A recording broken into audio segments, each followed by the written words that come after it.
Into the Badlands, Season 2, Episode 9, Nightingale Sings No More. Now, of course, this is the episode leading up to the season finale, and it was great. Literally from the opening sequence, like, it just starts off. I had to rewind it, because at first I was like, it started off, like, dead silent, and I caught, like, the last glimpse, so I was like, whoa, what was that? So it starts off 20 years in the past. We're at the monastery with the abbots, and the first person we see is Bajie. So it's Bajie, and we see him through the keyhole of this little trunk, and it's like, oh, this is the kid that he was looking for. I figured it would be something simple. Maybe they would give us a clue as to why, he took the compass and stuff like that, and, why we're seeing this kid now when they could save that for, like, Season 3. But he's going through this stuff. He's like, you're crazy. I almost clawed out one of the eyes of my abbots. You're just super tough. And so he's like, oh, a little knife, that's cute. And he pulls out, like, this leather holster, and it's got the butterfly on it. And I was like, holy crap, Minerva is Flea. She had abilities at one time, and that answers the question as to, from the beginning of the series, why did she care about MK? Like, why did she, why was she into his abilities? How did she know about his abilities and stuff like that? And I thought it was really cool that she had abilities, but not only did she have abilities, which we've seen from quite a few people, especially with MK having been with the abbots, we've seen that a lot, but of course, she is from the same place as both maybe Bajie. I don't know. It was very interesting, but at least she's from there. So we know she's from there, MK is from there, and Sunny is from there as well, which I have to assume that means something. Like I mentioned before, that maybe Sunny had powers, but he lost them, and maybe there's just multiple ways that can happen. We've only seen one official way, and that was, of course, with MK defeating his other half, but we still don't really know exactly what he did inside of his own mind to, like, completely erase his ability. So I wouldn't be surprised if there are multiple ways to do it, and, Bajie doesn't have his power, and he lied, and he said that he used all his power to bring someone back to life. So all that, that whole story was a lie. She, I guess, left with him because they ended up trusting each other, and he knew something about Ashra. So based off of that opening, he has to be there from there as well. And there's something about the book, maybe it allows you to control your powers better, because she was super amazing as a kid. And I was like, okay, so does she still have powers? But we find out that she lost them. Maybe, she's just that epic of a fighter. But she had powers in the past, and it was just like, okay, it answered the question about her and MK, and then it brought up, like, a million other questions, like, all right, how did, what is the deal with Azra in general? Why did Bajie leave, if that's where he was from? Because clearly he knew something about that city. Does everyone there have powers? Because I feel like with what they showed off in this episode is like, I feel like it's leading more and more towards an answer, I would assume, in the next season, considering we're getting the season finale next week. But I feel like it's just getting closer and closer to a reveal that Sunny at one point had powers, and he just doesn't remember because he was, like, a really young kid.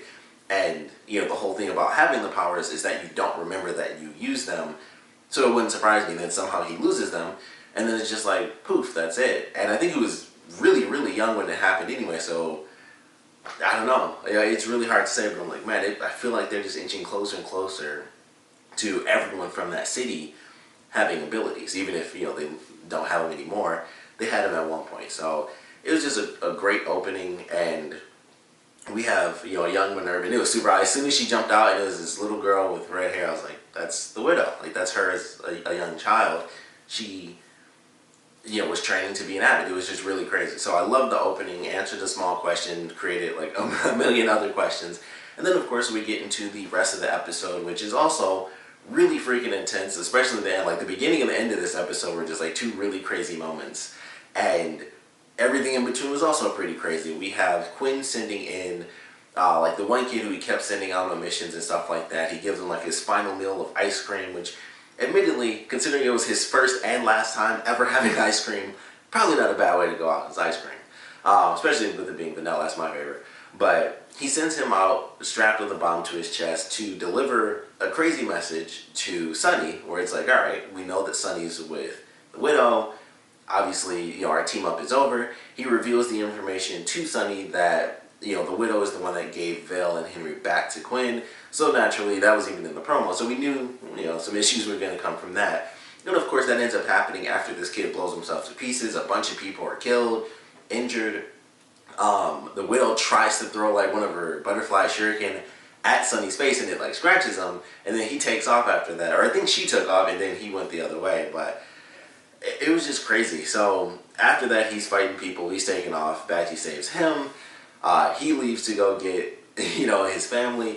Bajie's still there to get MK, so they end up teaming up, and then that's when the truth, some extra truths come out where, MK realizes that Bajie's story was totally fake, where he abandoned the widow, and I would love to get the information on that, because if they teamed up, especially considering they had superpowers, I would love to know how that ended with her being a cog, in the system. So it was just very interesting. Like, okay, they both had superpowers. It wasn't that she died and had to take off and she didn't have her powers anymore. It was like, nope, he totally just abandoned me. Maybe he took her power. Who knows? There's so many things that they could do with that, but it's like, man, what happened and where were they, for her to just suddenly end up as a cog? So it was just very interesting when she said that, because that changed up my whole idea of, everything that had happened. So it was just very interesting to get that little extra bit of truth. And we still don't have much about that story. It's just that she wants to get her abilities back, and she needs the book to do it. She, has no real way to do it herself because she can't read the book, but, Bajie can, and it's just really crazy. So you don't know who's telling the truth, because he's like, if she uses the book to get her powers back, that's bad for everybody. Then she's like, hey, he actually abandoned me this whole time. So I was like, well, then is he the one trying to get his powers back and kill everybody off? I don't know. It's really hard to say. They're both just evil at this point, because I thought he was telling the truth, at least with the story about having to leave her behind in some regard.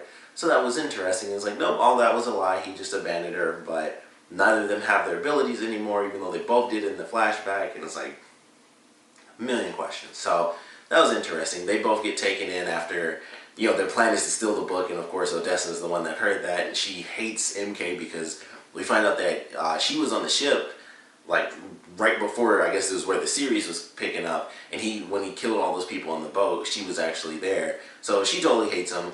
And of course, they were going after the widow anyway. So even if she didn't hate him, maybe, I don't know, because it was kind of funny. It's like, man, she's the one who was constantly talking things up to Tilda, like, hey, I don't trust the widow. She's always killing people and she doesn't care about us.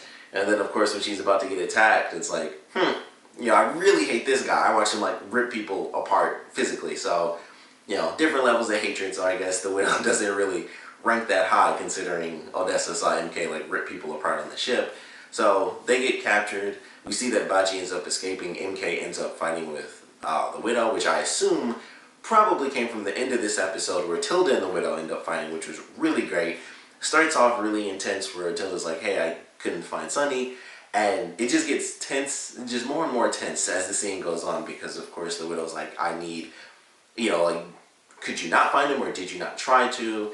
And then, of course, when Tilda says mother, that's when things really kick off, because it was just like, okay, I don't understand what you're saying. And then, she says mother, and then it's like, Baron, and I was like, well, that's the end of a very interesting relationship. And then Tilda ends up calling her Minerva.